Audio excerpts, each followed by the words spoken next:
Okay, so the first thing I'm going to do here is I'm going to put my tearaway stabilizer in my repositionable hoop and just make sure that that's nice and taut and ready to go.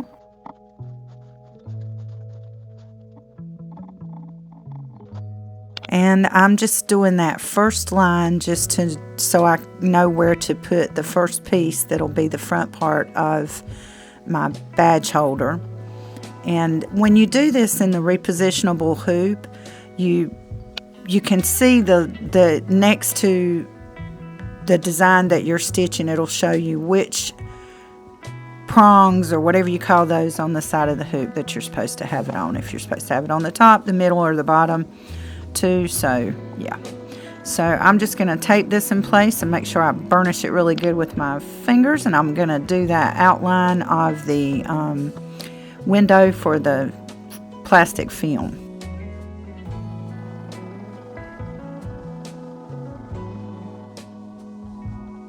All right, this step it's really not as hard to get this neat as you would think it is.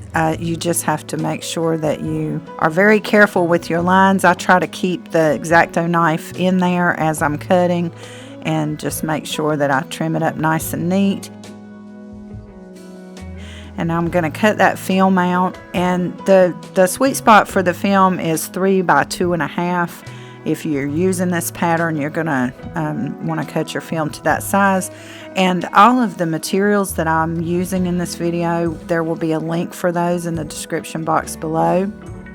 And you can see here when I put the tape on the back there, I'm very careful to do that very gently. And then I just flip the hoop over and burnish it with my fingers to make sure that the tape is sticking well.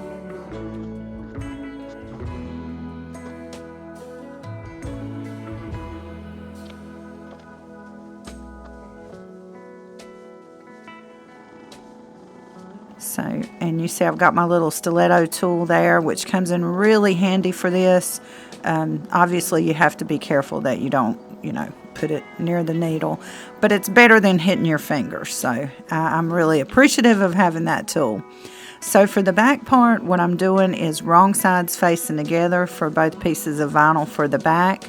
And I'm going to go ahead and remove all of the tape and trim away the little clear window there, just because what I found is especially if I don't trim the bottom, when I go to cut the design out after everything's finished, it can be a little messy. So you want to make sure that you trim that layer of the clear window so it doesn't cause any issues. And I'm just going to do the same thing that I did when I did the window. I'm going to tape it on and then flip it over and burnish it to make sure that the tape is on there good. I don't do floating projects. I've heard a lot of people say, I just float it. I don't do that because it's not worked for me. I saw somebody floating their vinyl in another project, and I tried it once, and it's not for me. So in this final design here, also I want to point out that when I was creating the design, I wasn't able to go back in and do a double stitch. So what I do is when it's finished stitching the first time, I just stitch it again. I just feel like it needs to be gone over twice when you're doing that final those final stitches on the top and the bottom part. So you just, when it says finished embroidering, you click OK and then just hit that button again and let it go right straight back over it.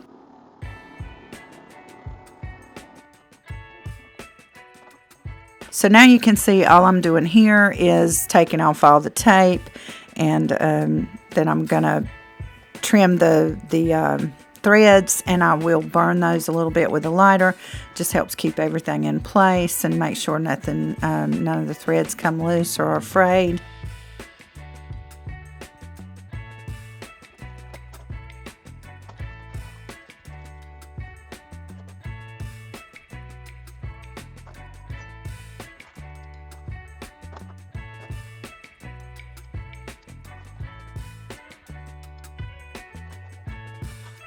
When you actually go to trim the design, it's just something that takes getting used to, and the most important thing that I've found is you've got to try to keep those scissors on the project. You don't want to take them off and start over. So, you know, turn the stove off, make sure the baby's changed, everything you got to do, and then get to work on this, because you don't want to have to stop in the middle and then start cutting again, because it will be really hard to get that design neat.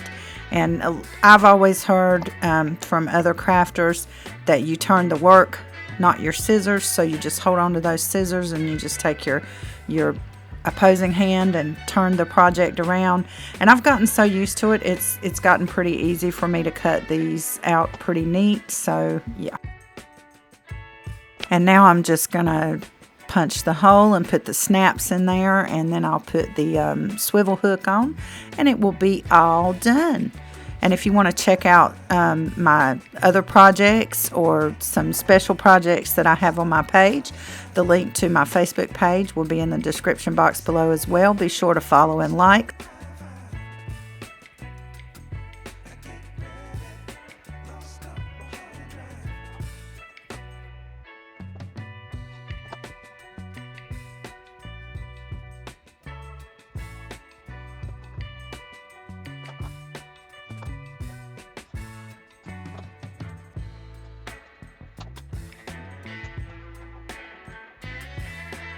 So there you have it, all done.